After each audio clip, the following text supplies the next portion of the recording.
Hello friends, அனைவருக்கும் வணக்கம். Super Saravana stores shopping பண்ண வந்திருக்கிறேன். பாத்திரங்கள்லாம் 99 ருபீஸ் போட்டிருக்காங்க. எல்லா பாத்திரமும் அதெல்லாம் வீடியோவில் காட்டுறேன் பாருங்கள். வாங்க வீடியோக்குள்ளே போகலாம்.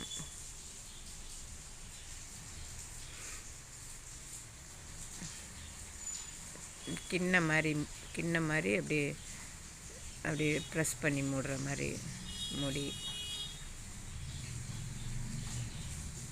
இதெல்லாம் பிளாஸ்டிக் ஐட்டம் காட்டுறது.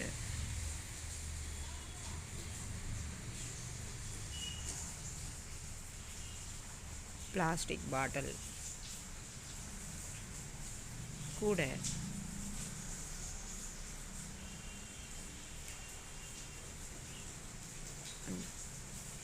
பிளாஸ்டிக் பை தட்டுங்க. டப்பர் வேறு மாதிரி கிண்ணம் பாருங்கள். இது சில்வர் ஐட்டம். நன்றி, வணக்கம்.